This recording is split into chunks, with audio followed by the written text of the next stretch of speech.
Hi everyone, I'm Amy and welcome to my channel Inner Signature.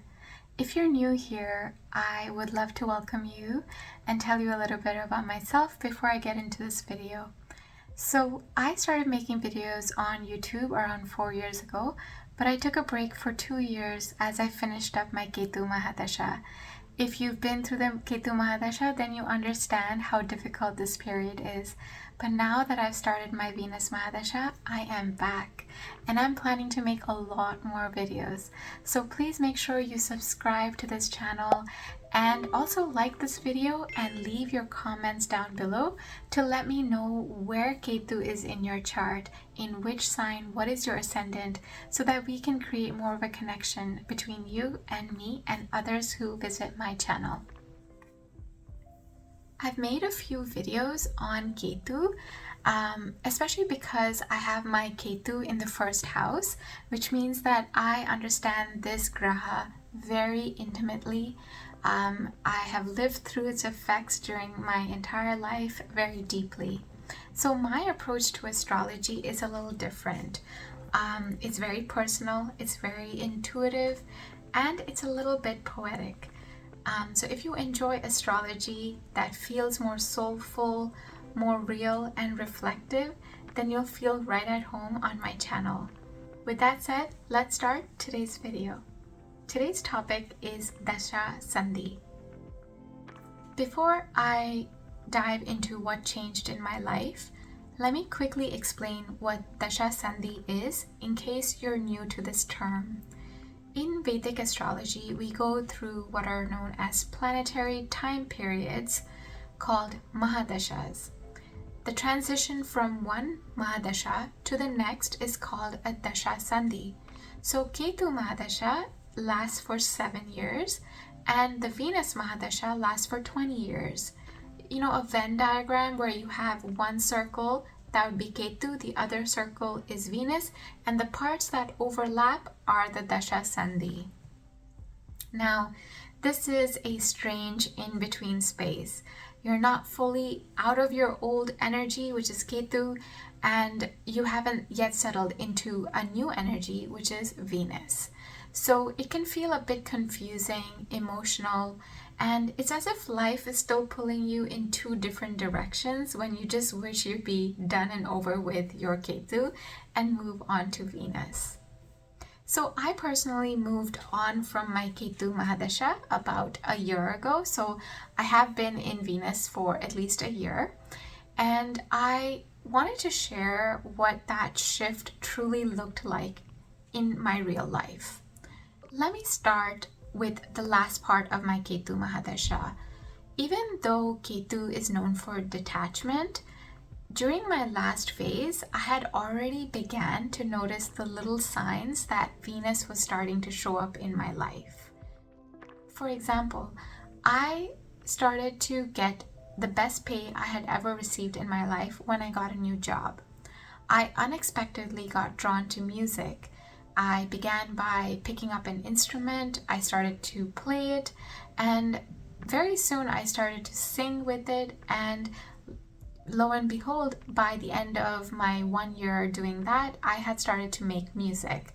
I wrote my own songs, and I think in the span of just a few weeks, I wrote 5 songs.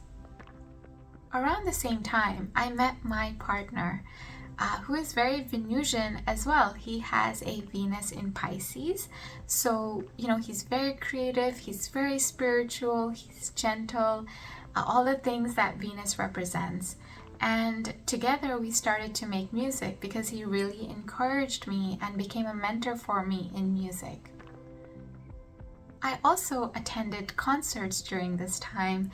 Interestingly enough, I did not pay for any of those concerts. They were gifts given to my partner because of his background in music, and I got to tag along, which was really nice. Because in Ketu Mahadasha, you don't really initiate these activities. They almost happen to you. So during this phase, I released my own music, and I even landed a licensing deal. one of the things I loved about this phase was that I got to meet top artists in the music industry. People I used to listen to in my playlists suddenly were joining me on my Instagram. And, I was just really shocked that this could happen during a Ketu Mahadasha. So yeah, can you believe that all these things happen during Ketu? You can if you understand the Dasha Sandhi experience.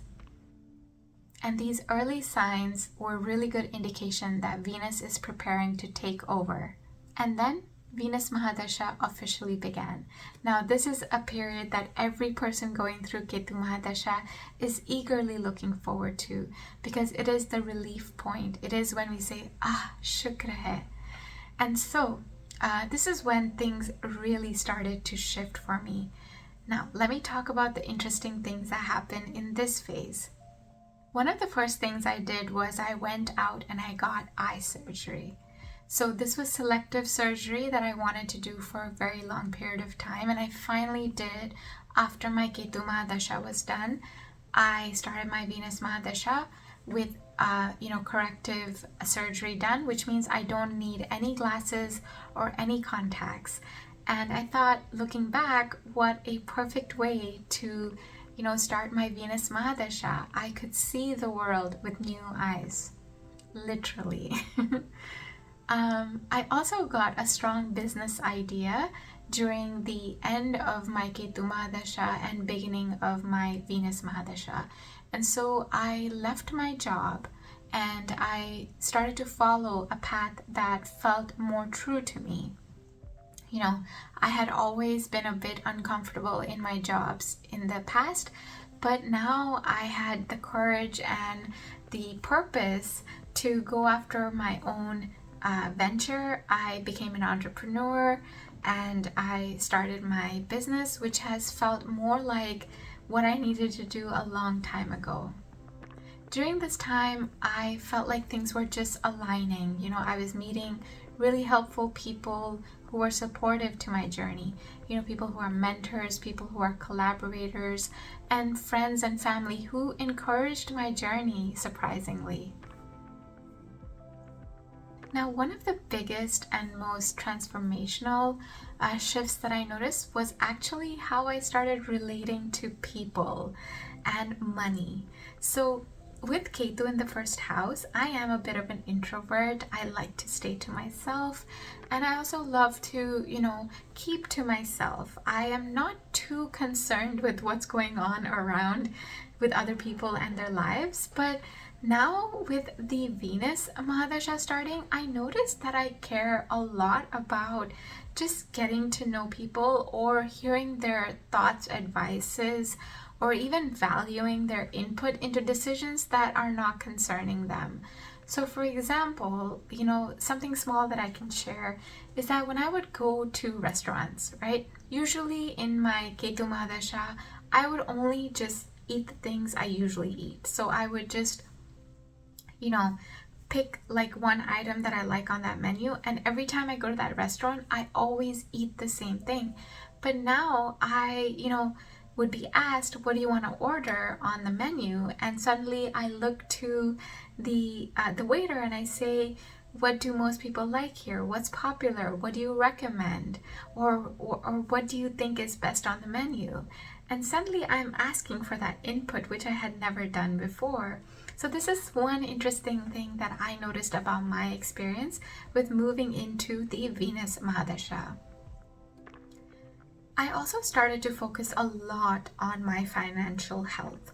So, before I used to be a big saver. I love to save my money. But now I was thinking about investing my money. I wanted my money to, work for me instead of me only working for my money. So I was starting to pay attention to where is my money best going to accrue interest.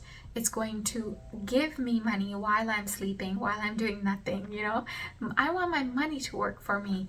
And so I was planning my financial health a lot more rigorously at this time. And, I think I had a bigger sense of what I want in my life when it came to my finances. So I was starting to now plan my future. It was almost as if I was done looking back at my life and now I was looking forward. And so I was planting little seeds and not just chasing, whatever was in front of me. I was thinking more long term.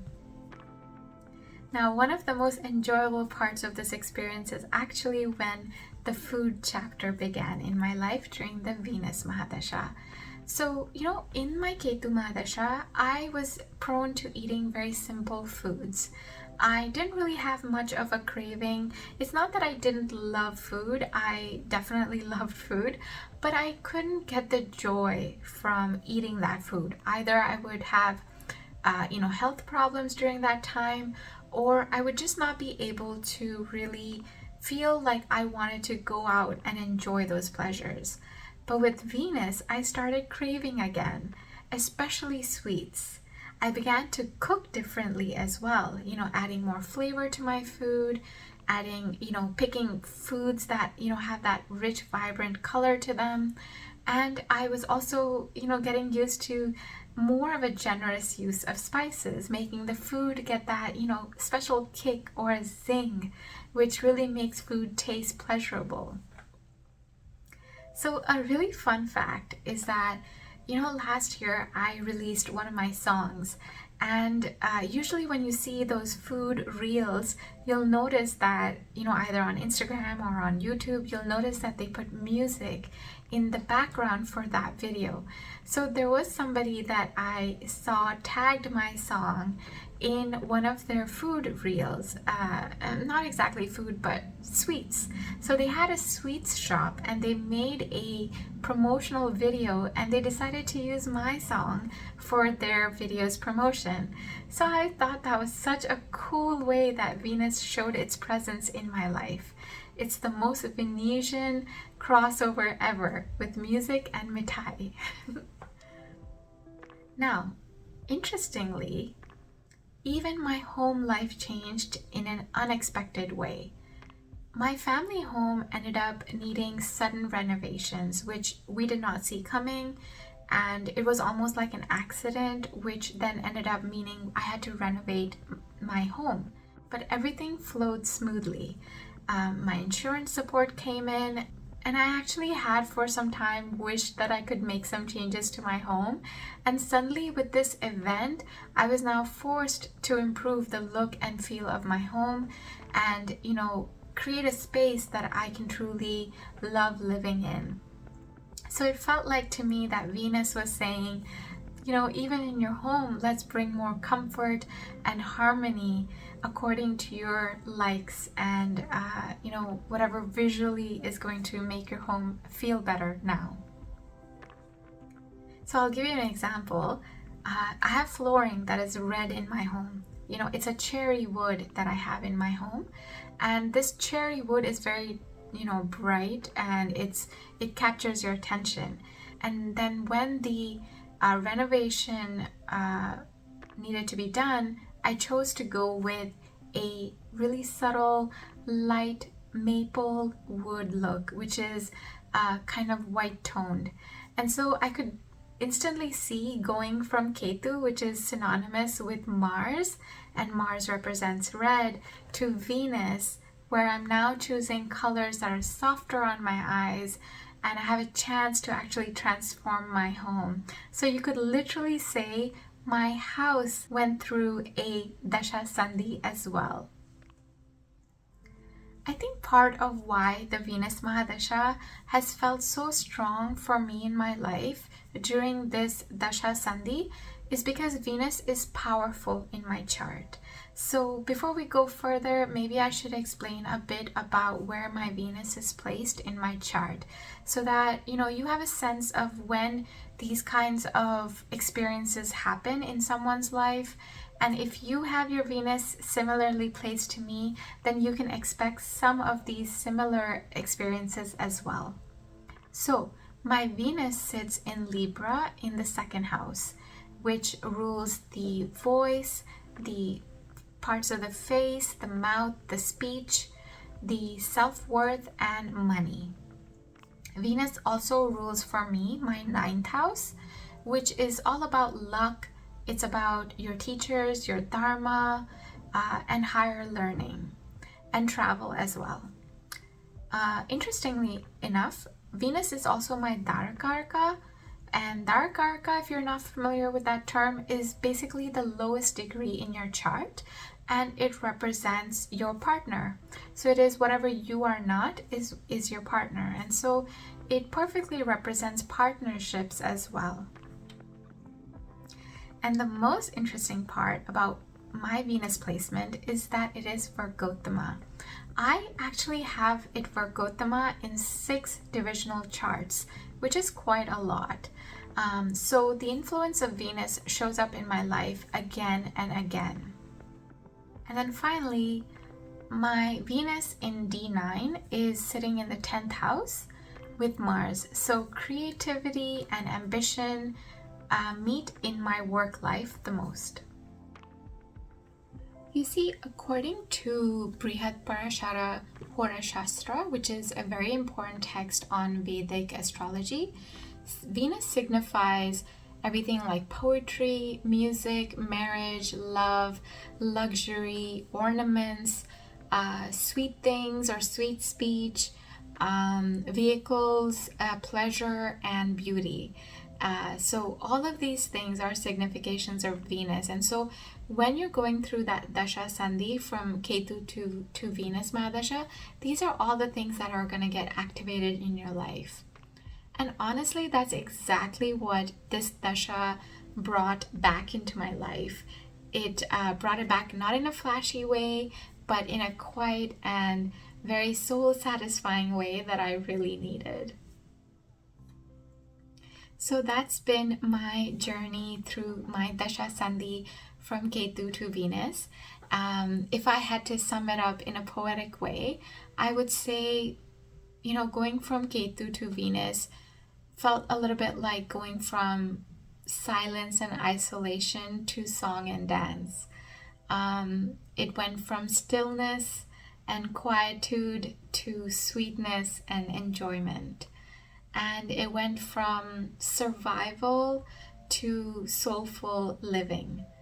And so if you're in this transition or already in your Venus Mahadasha, I would love to hear, what changed for you in your life. Please make sure you comment down below. Everyone who is going through this experience would love to hear it as well. Talk about, what did you have to let go and what came in and surprised you right at the beginning of your Venus Mahadasha.